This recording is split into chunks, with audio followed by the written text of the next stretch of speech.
Don Raúl, buenas tardes, ¿cómo me le va? Hoy es 2 de octubre del 2024, son las 3:35 de la tarde y ahora más tarde, al cierre del día, comienza el nuevo año judío, el 5785, el Rosh Hashanah. Pero, ¿qué es lo pertinente? Que luego del cobarde ataque de las ratas iraníes ayer, donde lanzaron cerca de 200 misiles sobre el Estado de Israel, no hubo ningún muerto judío. El único paciente que marcó calavera fue tristemente un palestino en Jericó por un trozo de metralla. Hubo 2 judíos heridos, pero lo más terrible de todo el ataque ayer fueron unos sarnosos que salieron con un fusil y un cuchillo a masacrar gente en Jaffa y mataron como a 4, hirieron como a 7, pero les dieron balín a ese par de ratas y marcaron calavera, y esos tampoco van por de las vírgenes. Esos par de ratas irán a la misma caldera de Nasrallah, allá que se los chuse Lucifer. Pero Israel sigue el ataque por tierra en el sur del Líbano, sigue el bombardeo y los iraníes cagados y con el agua lejos porque ellos saben que ahora van es por el liderazgo iraní.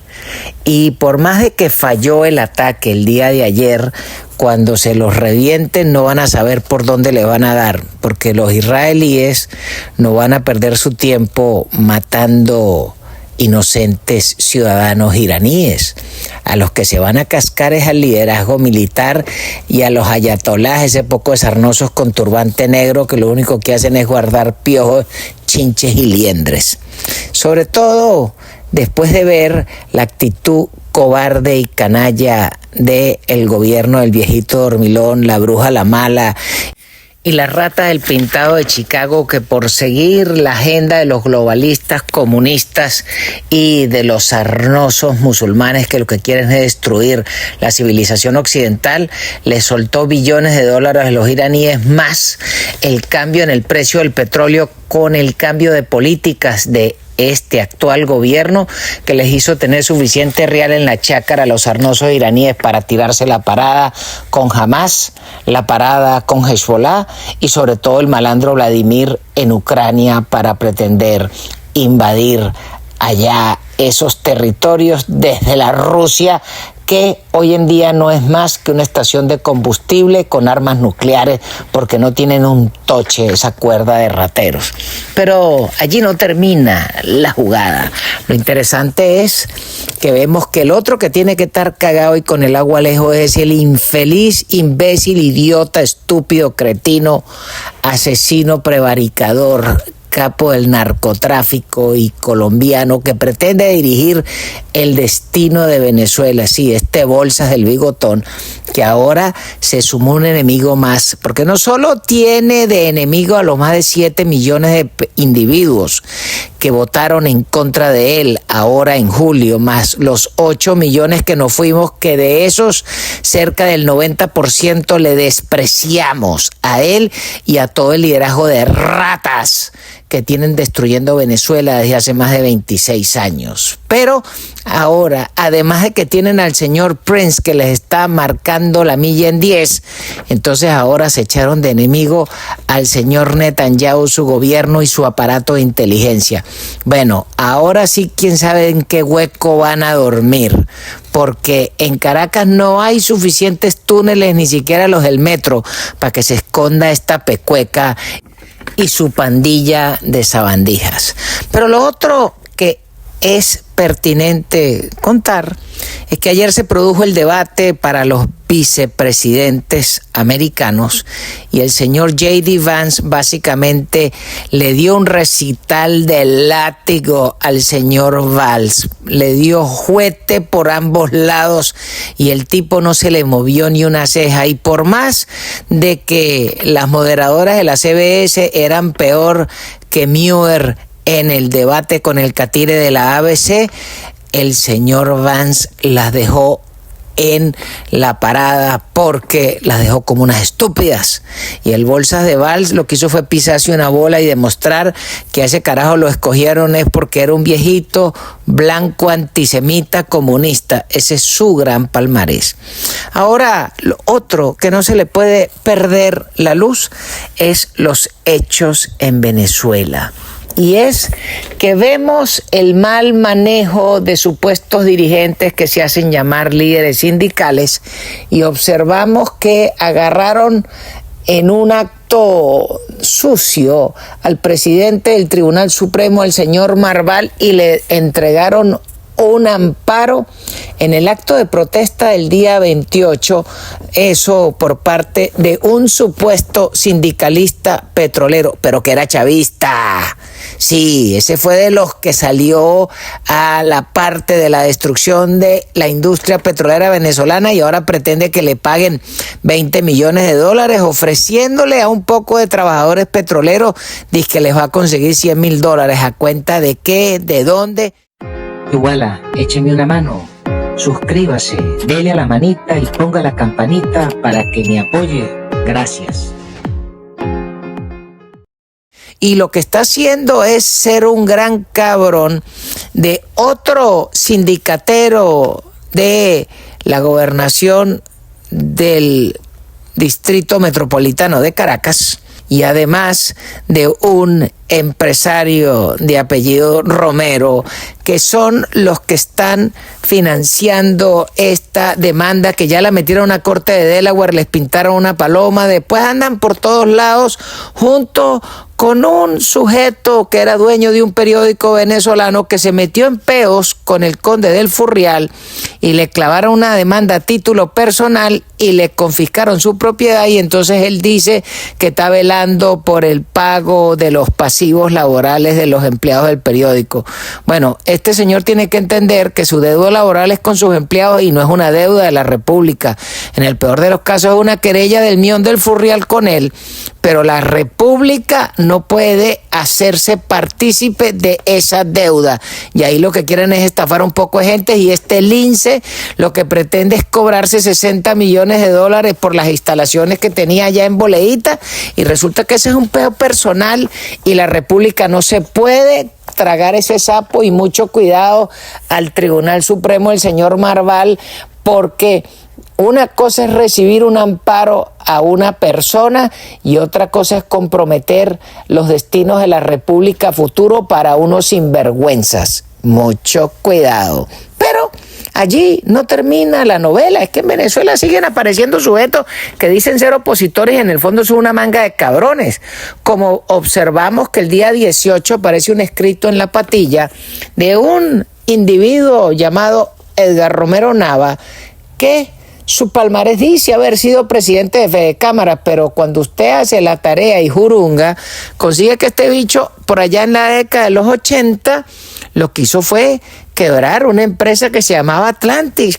Y además de eso, otras empresas que eran del sector petrolero en el Zulia, y hoy lo que es que actúa como el gran zapatero de la Chevron. Es decir, un gran cabrón de aquel iraní que tiene más de 25 años viviendo en Venezuela y es el que ha mantenido vivo el negocio de Chevron con los sarnosos chavistas. Y entonces el tipo se tira un escrito diciendo que Chevron tiene más de 100 años en Venezuela. ¡Ay, dale un hijo! Y este es otro de los sinvergüenzas que está promoviendo el petróleo de sangre, porque es con esos pagos que hace esa corporación a los sarnosos chavistas que están financiando que sigan atropellando a la gente, o que sigan teniéndolos con sueldos de hambre, o que sigan haciendo crecer sus arcas a estos sarnosos que lo que han hecho es destruir el país, y este gran cabrón que no es más que un zapatero petrolero. Pero ese tiene que entender que en Venezuela todo el mundo está inventariado y más pronto que tarde se les va a ver canutas cuando la justicia le pase la respectiva factura por andar de mamporrero de los sarnosos chavistas y de los iraníes. Sobre todo que hoy los iraníes tienen las acciones en baja y este señor pudiese caer también como los amiguetes de Hezbollah, para que no se equivoque. Lo otro que tenemos que tener pendiente en Venezuela es que mi deseo es que el presidente González se juramente antier, por una sencilla razón. Él es presidente, en Venezuela hay un vacío de poder y la única autoridad electa es el señor González, porque el sarnoso del bobo de Cúcuta dio un golpe de estado junto con Elvis el Pavoso y en Venezuela lo que hay es un vacío de poder. Pero si a usted no le gusta esa idea y hay gente esperando al 10 de enero, lo que sí tiene que tener presente el cuerpo de sujetos que dicen ser militares es que el 10 de enero, si permiten que se juramente el bobo de Cúcuta, en ese momento se acaba la validez de la institucionalidad militar y pasan a ser una banda de maleantes con uniforme y armas pagados por los impuestos de los ciudadanos, pero lo que son es un grupo de guachimanes en una parcialidad comercial de una banda de narcotraficantes. Y todos estos bichos que dicen ser militares pierden la cobertura de las leyes militares y de los reglamentos y pasan a ser simple y llanamente una gran pandilla como lo fuera Popeye y los demás sicarios de Pablo Escobar Gaviria. Para eso es que van a quedar y tienen que verse al espejo todos los días porque tienen que saber que después del 10 de enero se les acaba el encanto y pasa a ser maleantes que puedan ser perseguidos por la justicia internacional por ser algo más que una banda terrorista. Y es triste ver la degradación del juego político en Venezuela de los últimos 30 años, cuando observamos que los sindicatos, que eran las herramientas de lucha del pueblo contra la opresión del supuesto empresario, que era el gran capitalista que se tragaba el fruto del trabajo de la gente, entonces se desvirtuó el hecho político en Venezuela. Fíjese que fueron los sindicatos de la década del 30 y de allí en adelante la lucha sindical lo que permitió que en Venezuela se pagaran los mejores sueldos de Hispanoamérica. Pero esa era una lucha honesta entre las corporaciones petroleras y los sindicatos que las representaban. Pero se fue desvirtuando, después los sindicatos pasaron a ser parte del partido activamente y el problema no es que fueran parte del partido, sino que pasaron al juego político y se les olvidó la pelea sindical. Y claro, cuando después se estatizaron las industrias en Venezuela, se desvirtuó la lucha sindical y se transformó eso en una complacencia porque las industrias eran del gobierno, el gobierno era del partido y todos felices y contentos. Y eso es parte de la desgracia cuando se desvirtúa el criterio de Milton Friedman de lo que se llama la negociación colectiva. Porque la negociación colectiva no es poner a 4 bichos del sindicato a pelear por tus deberes, por tus derechos y por tus beneficios. No, la negociación colectiva pasa porque cada quien tiene derecho a negociar su trabajo, que se lo paguen como es.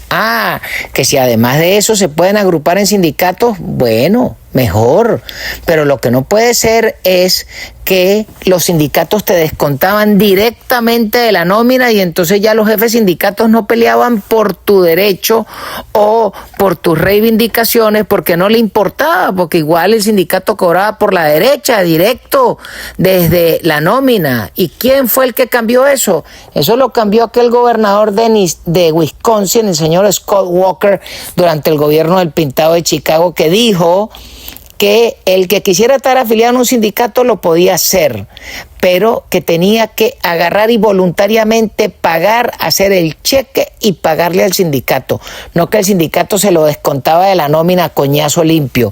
Y esa es verdaderamente lo que tiene que volver a Venezuela, crear sindicatos en todo tipo de empresas, pero que los ciudadanos puedan pagar voluntariamente su salario, pero que no sea una obligación con un revólver en la cabeza pertenecer a los sindicatos.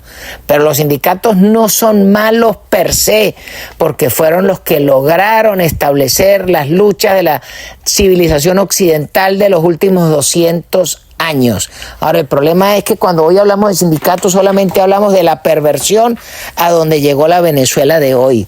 Como este sujeto que pretende clavarle una demanda a Citgo para ver si en la repartición del juez que lleva el caso les van a tirar algo. Ni mierda, porque primero cobra Exxon y las demás empresas, pero estos señores lo que quieren es crear un precedente de que la República les debe. No, señor, están engañando gente y eso tiene que ser evitado. Esta es la perversión política que esta semana observamos, cómo 2 diputados de la tolda blanca fueron raspados de su cargo y puestos unos suplentes a coñazo limpio, porque entre esos el paisano Ezequiel Pérez, que es el hombre de Abejales, diputado por el Táchira, dijo que él apoyaba que el presidente electo era el señor González. Y por eso, entonces vino el indio y se lo raspó a él junto con una compañera de Amazonas. Bueno, después no se pueden quejar porque la historia se los va a tragar.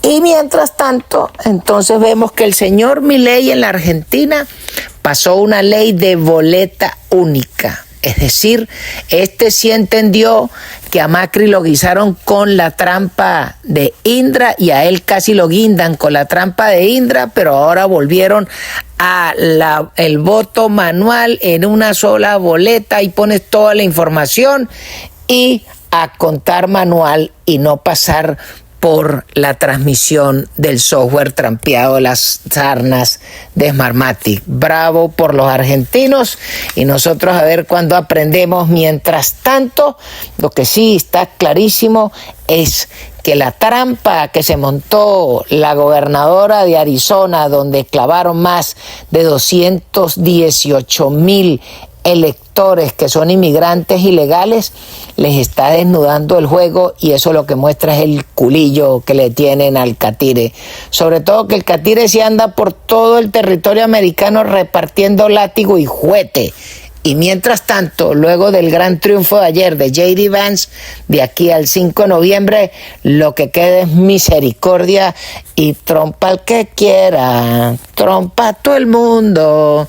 Bueno, don Raúl, se me cuida y ya sabe, hoy un día más en el calendario judío, 5.785 años, cualquier cosita. Un abrazo, chao, chao.